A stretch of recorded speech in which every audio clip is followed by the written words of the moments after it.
जी students, अस्सलाम वालेकुम। इस वक्त हम अपने चैप्टर नंबर 3 डेटा एनालिटिक्स के टॉपिक ऑब्जेक्टिव नंबर 2 पर बात कर रहे हैं।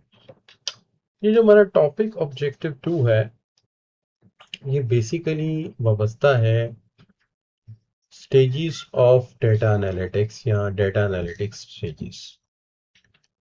अब जिसकी स्टेजेस है, अगर आप देखते हो तो हम इसको यूं देख सकते हैं जैसे कि फॉर एग्जांपल हम एक एनालिसिस को देख लेते हैं मेडिकल पॉइंट ऑफ व्यू से। जैसे कि एक डॉक्टर जो है वो एक एनालिसिस करता है, मेडिकल डॉक्टर, उस एंगल से हम इसको देखते हैं तो हमें इसके 4 स्टेप्स जो हैं वो बड़े क्लियर नजर आ जाएंगे।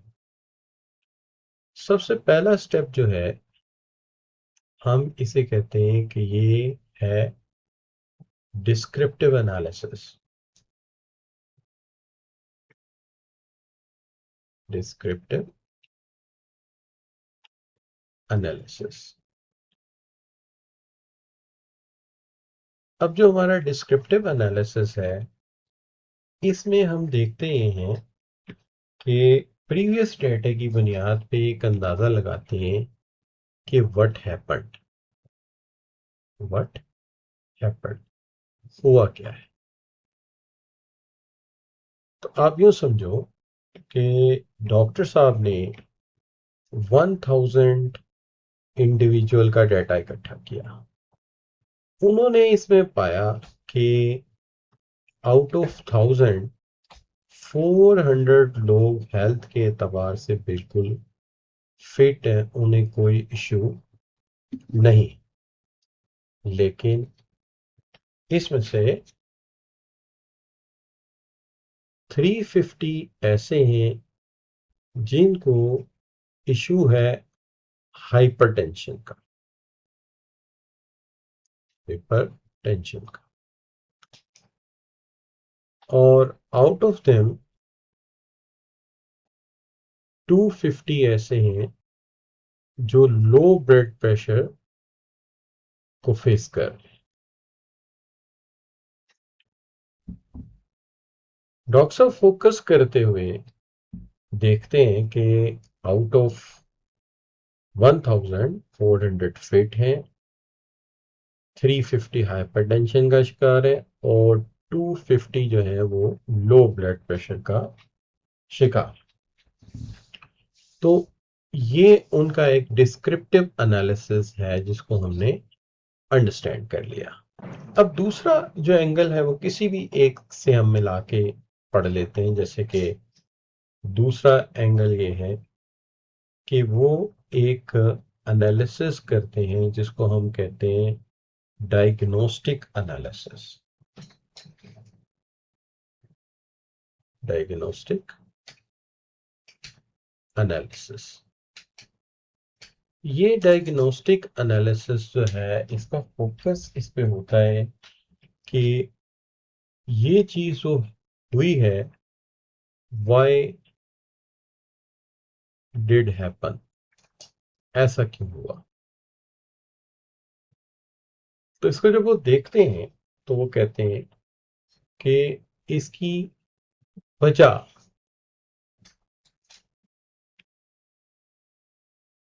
इसकी वजह क्या बनी। तो हम ये देखते हैं कि वो सिर्फ एक एरिया को ले लेते हैं, लेट से हाइपरटेंस पेशेंट को ले लेते हैं। वो देखते हैं कि यार इसकी वजह क्या थी। तो वजह वो ये लिखते हैं या जानते हैं कि इनमें से मोस्टली लोग ओवरवेट थे।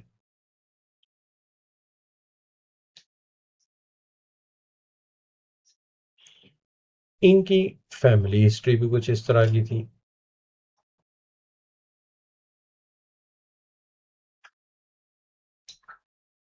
तीसरा ये होटलिंग बहुत करते हैं। तो जब होटलिंग करते हैं तो बाहर से खाना खाते हैं जो स्पाइसी होता है और ब्लड प्रेशर बढ़ाने का बायस बनता है। और तीसरा इनकी हैबिट में नो एक्सरसाइज। लिहाजा ये वजह बनी इनके हाइपरटेंशन की।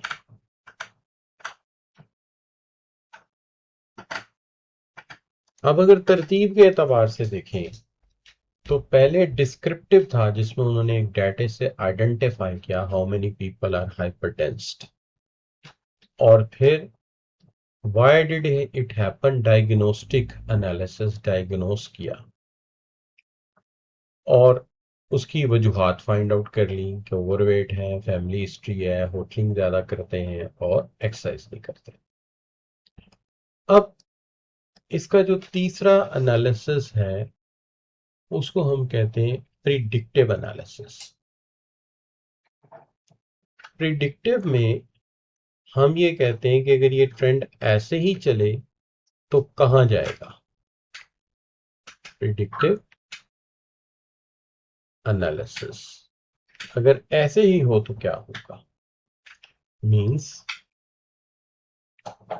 अगर ऐसा ही चलता रहा तो what is likely to happen, what is likely to happen, क्या हो सकता है।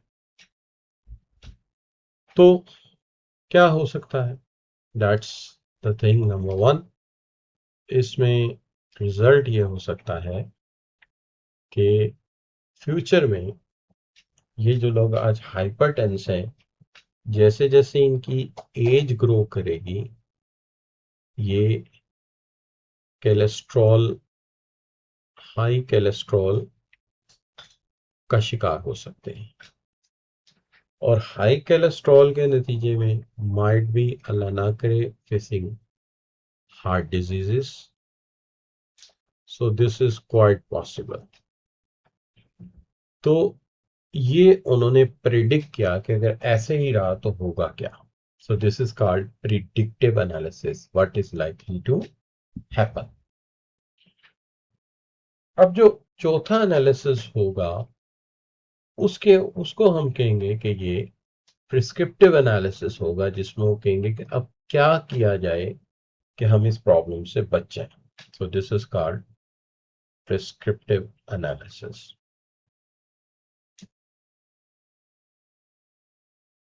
सो वो इस प्रिस्क्रिप्टिव एनालिसिस को इस तरह लिखेंगे कि व्हाट शुड बी डन, क्या करना चाहिए कि हम इस प्रॉब्लम से बच जाएं, व्हाट शुड बी डन।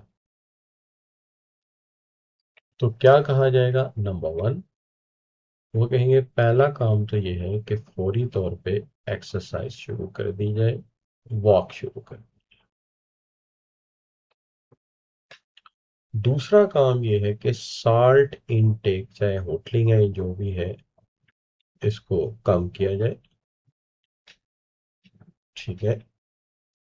और इसके साथ साथ हाइपरटेंशन की कोई मेडिसिन भी स्टार्ट कर दी जाए। नतीजा ये कि इस तरीके से हम इसको रोक सकते हैं। लिहाजा देखा जाए तो चारों स्टेप मुकम्मल हो गए। पहला स्टेप क्या था, डिस्क्रिप्टिव, जिसमें हमने एक स्टैटिस्टिकल डाटा की बुनियाद पे कंक्लूड किया कि इतने लोग जो है वो हाइपरटेंशन का शिकार। दूसरे में हमने डायग्नोस्टिक एनालिसिस किया कि इसकी व्हाट हैपेंड, यानी इसकी वजह क्या है, रीजन क्या है, डायग्नोस किया, overweight, family history, hotelling, no exercise. Predictive analysis में हमने अंदाजा किया कि अगर ये चलता रहा तो क्या होगा, जैसे जैसे एज बढ़ेगी कोलेस्ट्रॉल हो सकता है, अल्लाह ना करे हार्ट डिजीज आ सकती है। तो फिर प्रिस्क्रिप्टिव एनालिसिस में हमने एक प्रिस्क्रिप्शन लिख के दिया, यानी एक डॉक्टर साहब ने एक जो है वो कागज पे लिख के दिया कि एक्सरसाइज करनी पड़ेगी, साल्ट इनटेक कम करना पड़ेगा और हाइपरटेंशन की मेडिसिन लेनी पड़ेगी। लिहाजा यही चारों चीजों को हम अपने इस सब्जेक्ट में मानेंगे कि ये हमारा जो है वो डेटा एनालिटिक्स की स्टेजेस है। So these are the stages of data analytics. इसी को हम आगे लेके चलेंगे और मैं यहाँ पे डिस्कस करूंगा आपके साथ। सबसे पहले हमने भी यही करना है जैसे डॉक्टर साहब ने किया, डिस्क्रिप्टिव एनालिसिस करना है किसी भी डाटा का। वो कैसा करेंगे, तो ये हमारी फर्स्ट स्टेज होगी जिसके अंदर हम एनालिटिक्स करेंगे। हम इसके लिए समराइज हिस्टोरिक डाटा ले लेंगे, जैसे स्टेटिस्टिकल डाटा हमने प्रीवियसली एग्जांपल में देखा। इसमें देखना ये कि what has been already happen, यानी जो हो चुका है वो क्या है, सिचुएशन क्या है। हम इस मकसद के लिए कुछ टूल्स इस्तेमाल करेंगे, जैसे एवरेज कैलकुलेट कर लोगे, कोई परसेंटेज, कोई चार्ट, कोई ग्राफ, जिससे हम अंडरस्टैंड कर सकें कि फिनोमेना एग्जिस्ट क्यों किया। तो बेसिक चीज क्या है, व्हाट हैपन। लेकिन की टेक्निक जो आप इस्तेमाल करोगे, एक तो डाटा एग्रीगेशन, जिसके अंदर क्या किया जाएगा, कंबाइन किया जाएगा डाटा को मल्टीपल सोर्सेस के साथ और उसको कॉम्प्रिहेंसिवली व्यू किया जाएगा मुख्तलिफ सोर्सेज से, जितना भी डाटा हो सकता है, ताकि एक बिग पिक्चर और कंप्लीट पिक्चर सामने आए। तो डाटा को विजुलाइज करने के लिए जो फैक्ट्स छुपे होंगे, उसे ग्राफ की मदद से, चार्ट की मदद से, पाई चार्ट, हिस्टोग्राम, ठीक है, फ्रीक्वेंसी पॉलीगन, जो भी यूज करोगे उसको सामने लेकर आओगे कि इसके अंदर क्या चीज आपको महसूस हो रही है, बेसिक अंडरस्टैंडिंग क्या हो रही है। उसके लिए आप कुछ अरिथमेटिक टूल्स या स्टैटिस्टिकल सेंट्रल टेंडेंसीज जैसे मीन, मीडियन और उसके साथ साथ वेरिएंस निकाल के पहले डाटा को एलैबोरेट करके सामने लाओगे, जैसे डॉक्स। अब अगर आप देखेंगे तो अगली जो स्टेज आएगी वो आ जाएगी डायग्नोस्टिक एनालिसिस। डायग्नोस्टिक एनालिसिस में हम फोकस करेंगे, आइडेंटिफाई करेंगे कि जो फिनोमेना एग्जिस्ट किया है, इसके पीछे कौन से पास्ट इवेंट थे, इसके पीछे कौन सी वजूहात थी, इसके पीछे रीजंस क्या थी, इसके पीछे मोटिव क्या थे, मुहर्रिक क्या थे, इंसेंटिव क्या थे, what are the behind facts जिन्होंने इस स्टेज तक पहुंचाया, व्हाई डिड इट हैपन, ऐसा क्यों हुआ। तो इसको जानने के लिए कि ऐसा क्यों हुआ, फर्ज करें किसी कंपनी की सेल्स कम हुई है, तो हमें ड्रिल डाउन एनालिसिस करना पड़ेगा, यानी डेटा को ग्रेटर डिटेल में अंडरस्टैंड करने के लिए उसके पैटर्न को और उसके इनसाइट देखना पड़ेगा। उसके साथ साथ हो सकता है हमें कोई कोरिलेशन एनालिसिस करना पड़े, और कोरिलेशन एनालिसिस लिए कि हम देखें कि किस तरह दो वेरिएबल एक दूसरे के साथ रिलेटेड है। क्या एक वेरिएबल बढ़ता है तो दूसरा भी इंक्रीज करता है, या एक वेरिएबल बढ़ता है तो दूसरा कम होता है, या एक वेरिएबल चेंज होता है तो दूसरा चेंज ही नहीं होता। तो इस तरह की एनालिसिस हमें, टेक्निक्स हमें मदद करेंगी समझने में डायग्नोस्टिक। फिर अनोमली डिटेक्शन, यानी कि एक डाटा स्मूथ चलता जा रहा है लेकिन उसके अंदर कुछ वैल्यूज अनयूजुअल हैं जो इंडिकेट करती हैं एरर को, फ्रॉड को, अपॉर्चुनिटीज को, या किसी चीज के सडन स्नप डाउन करने की सिचुएशन को। तो हम ये कहेंगे कि ये बेसिकली डायग्नोस्टिक हम जान रहे हैं, उसकी वजह ढूंढ के ला रहे हैं कि ये सेल्स कम होने की वजह एरर है, फ्रॉड है, या किसी और ने कोई अपॉर्चुनिटी मिस कर दी है, या ऐसा है कि हम कोई सी ऐसी चीज पे पैसे लगा रहे हैं जिसका सेल्स के साथ ताल्लुक ही कोई नहीं था। तो कोरिलेशन एनालिसिस से हम फाइंड आउट कर सकते हैं। तो ये वो चीजें हैं जो आपको बताएंगी, डायग्नोस करेंगी कि एक्चुअली इस फिनोमेना के बिहाइंड है क्या। तो जैसे यहाँ हेल्थ केयर के अंदर अक्सर आप जो है वो डिजीजेस की ट्रीटमेंट के लिए स्टडी करते हैं, पेशेंट कैटेगरीज बनाते हैं और उसके बाद आप उसका कोई एक्सरे देखते हैं या कोई उसकी रिपोर्ट्स देखते हैं जर्नल। अब यहाँ पे आ जाते हैं आप, तो इसके बाद मूव हो जाता है हम प्रिडिक्टिव एनालिसिस, कि अगर ऐसा ही ट्रेंड जारी रहा जो हिस्टोरिकली चल रहा है, if it is continue in future, तो इसका नतीजा क्या निकलेगा, यानी what is likely to happen. तो अगर सेल्स का यही हाल रहा तो हम कह सकते हैं कि फ्यूचर में ये बिजनेस नेटवर्क सफर कर सकता है, इसकी रिटर्न ऑन इन्वेस्टमेंट मजीद फॉल कर सकती है, ठीक है जी, इसका ब्रांड इमेज पिट सकता है, कंपटीशन में ये मार्केट लूज कर सकते हैं, वगैरह वगैरह। लेकिन इन सारे फैक्ट्स को हम साबित करेंगे कैसे, रिग्रेशन से। रिग्रेशन जिसके अंदर वही बात कि अगर फर्ज करें कि एक्स चेंज होता है तो वाई पर क्या इम्पैक्ट करेगा। दूसरी तरफ टाइम सीरीज है जिसके अंदर हम गुजरते हुए वक्त के साथ साथ बताएंगे कि अगर ये ट्रेंड बरकरार रहा तो हमारी जो सेल्स है वक्त के साथ साथ वो और नीचे आती जाएंगी, और एक वक्त आएगा कि ये कॉस्ट को मीट नहीं कर सकेंगी, और ये हमारा फिर शट डाउन पॉइंट बन जाएगा कंपनी का। ये हम इसको प्रिडिक्ट कर रहे हैं। क्लस्टर एनालिसिस भी हमें क्लस्टरिंग भी हमें फायदा देती है इस तरह के हम एक जैसे कॉमन कैरेक्टरिस्टिक्स का डाटा इकट्ठा रख लेते हैं और जब बाकी डाटा के साथ उसका मुआवजा करते हैं, कंपेयर करते हैं, तो रिजल्टेंटली हम कोई ना कोई ऐसी आउटकम गेन कर लेते हैं जो हमें बता देती है कि फ्यूचर किस तरफ जा रहा है, इसका नतीजा क्या होगा, प्रिडिक्टिवली फ्यूचर में क्या हो सकता है। जब हम प्रिडिक्ट कर लेते हैं, जैसे फाइनेंशियल ट्रेंड की यहाँ एग्जांपल दी गई है, तो आखिर में आके हम एक प्रिस्क्रिप्टिव एनालिसिस करते हैं। प्रिस्क्रिप्टिव एनालिसिस में हम बुनियादी तौर पे ये बताते हैं कि अगर हमने इस ट्रेंड से बचना है या इस मुश्किल से बचना है तो हमें क्या एक्शन लेना चाहिए, what action should be taken. तो prescriptive analysis most advance stage होती है जिसके अंदर हम बताते हैं एनालिसिस के बाद कि कौन से डिसीजन हमें लेनी चाहिए जिससे हम इस प्रॉब्लम को रिजॉल्व कर सकें।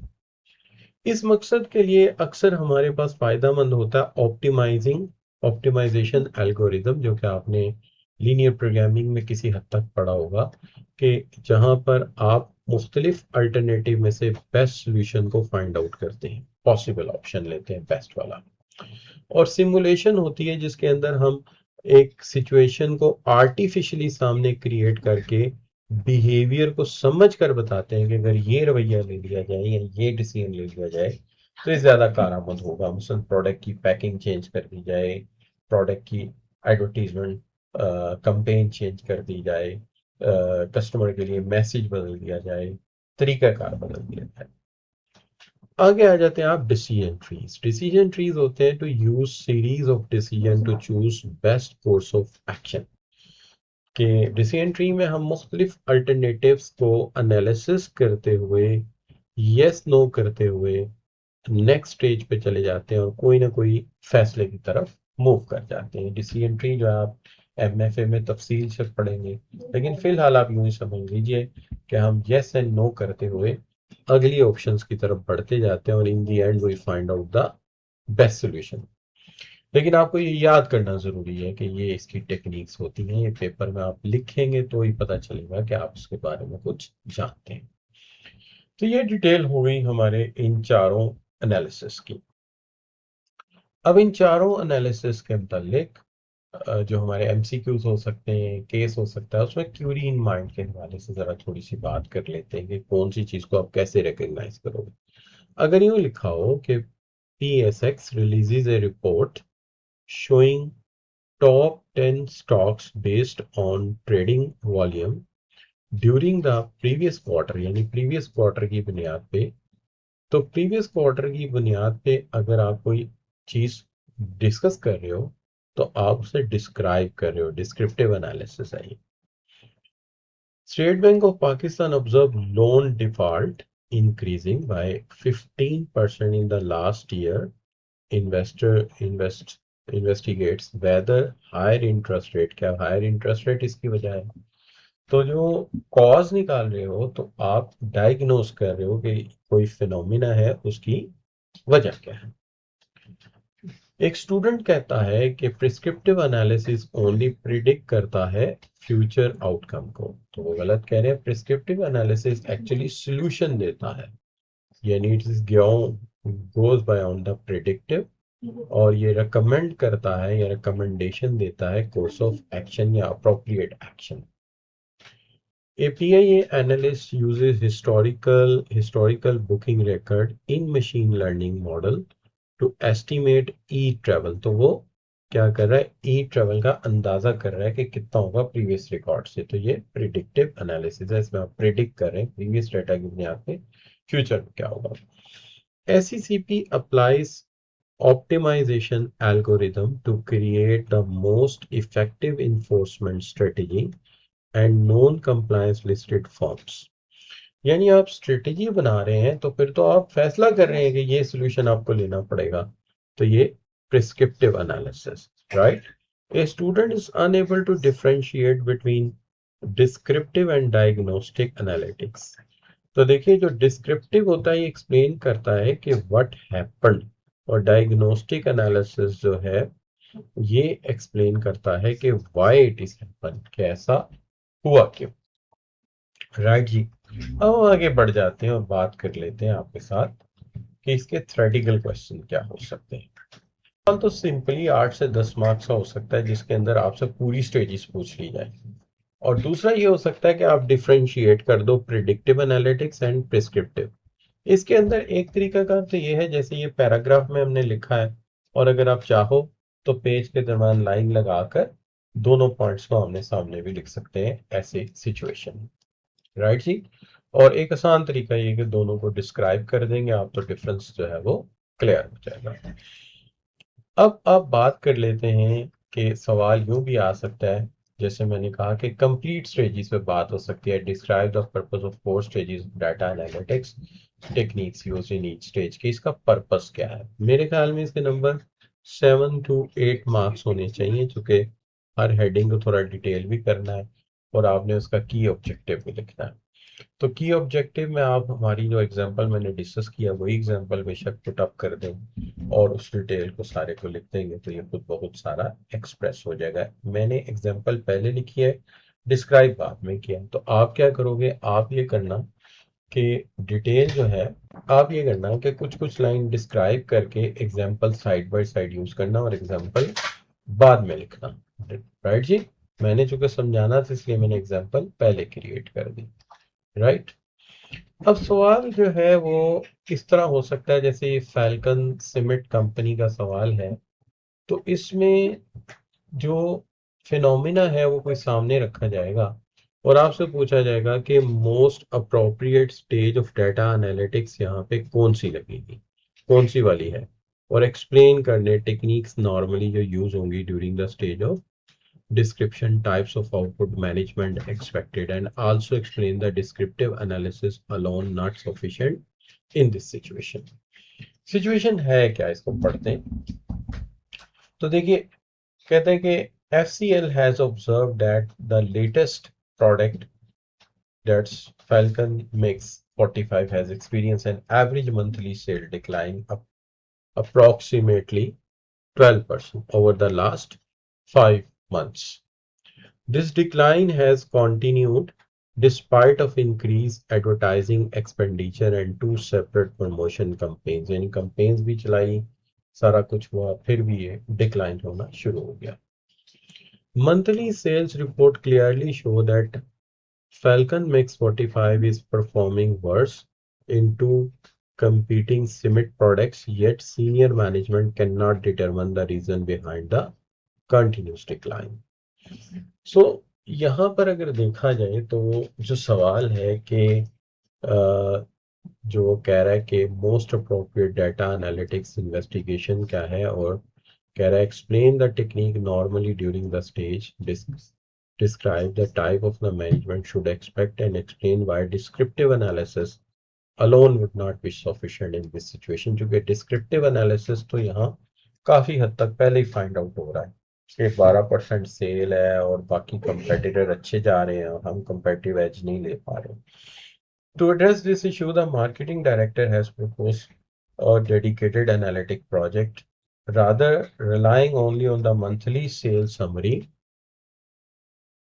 the team will analyze the factors such as competitors' prices, competitor pricing, distributor margin, regional demand, customer feedback through calls, and timing of the competing product launch, and the objective is to identify factor responsible for the decline in sales, कि कौन सा factor जो है वो जिम्मेदार है इस मसले में। तो ये हमने काफी हद तक डिस्क्रिप्टिव एनालिसिस को फाइंड आउट कर लिया। अब अगर इनकी वैल्यूज सामने आ जाती तो ज्यादा अच्छा होता केस में, लेकिन बहरहाल हम इनको रेफर कर देंगे। रेफर करके हम इसका सोल्यूशन यूं बनाएंगे कि सबसे पहले हम जो है डिस्क्रिप्टिव एनालिसिस तो बहुत मिल गया, हम डायग्नोस्टिक में जाएंगे।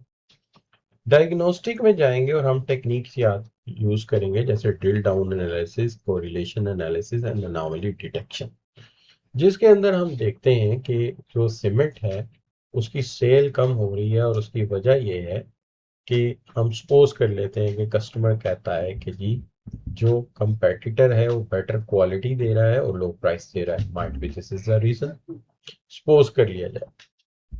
लिहाजा डिक्लाइन जो है सेल में, it is continuously reason of the fall in the company sale and revenue, और डिक्लाइन जो है रिपोर्ट बता रही है कि इसमें कुछ रिस्पॉन्सिबल फैक्टर हैं, और इन फैक्टर से हम अंदाज़ा लगा लेंगे। क्या अंदाज़ा लगा लेंगे? मीन्स एग्जामिन कर लेंगे relationship between sales performance and advertising campaign, कि एडवर्टाइजिंग कंपेन उसको फ़ायदा भी दे रही कि नहीं, कस्टमर का फीडबैक जो कि पॉसिबली नेगेटिव है, डिस्ट्रीब्यूटर का मार्जिन यकीनन लेस है जिसकी वजह से वो खुश नहीं है, और रीजन जिनको हम एड्रेस कर रहे हैं गालबन वहाँ पे डिमांड भी जो है वो डिक्लाइन हो रही होगी, या वहाँ पहले ही कंस्ट्रक्शन कंप्लीट हो चुकी है, और कंपेटिटर जो है उसकी एक्टिविटीज हमसे इन्हीं मामलात में शायद बेटर हैं, जैसे वो फीडबैक उसका पॉजिटिव आ रहा है, मार्जिन वो ज़्यादा दे रहा है, और एरिया वो एड्रेस कर रहा है जहाँ कंस्ट्रक्शन अभी चल रही है।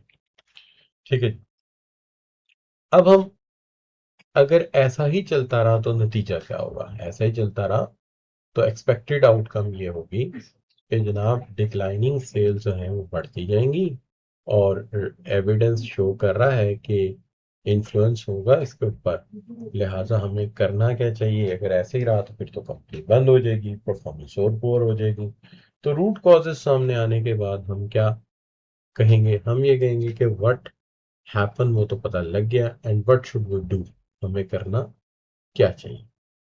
तो ऐसी सूरत हाल में हम उन्हें सजेशंस भी दे सकते हैं, राइट जी। तो अकेला डिस्क्रिप्टिव एनालिसिस के क्या हुआ, उस हो रहा है, what's up big big big picture, उससे मसला हल नहीं होगा। हमें जाना पड़ेगा डायग्नोस्टिक में, and then towards and prescriptive analysis तक। तो हम प्रिस्क्रिप्टिव एनालिसिस तक जाके इस मसले को रिजॉल्व कर सकते हैं, राइट जी। अब हम आगे बढ़ते हैं तो इसी तरह के कुछ और केसेस भी आपके सामने आ सकते हैं, राइट जी। लेकिन इससे अगली रिकॉर्डिंग को मैं दूसरी वीडियो में ले जाता हूँ, क्योंकि हाफ आवर्स तकरीबन हो गया है। आप इसके सोल्यूशन को अच्छी तरह पढ़ लीजिएगा, नोट्स आपको मैं सेंड साथ ही कर रहा हूँ। Okay, thank you very much for joining.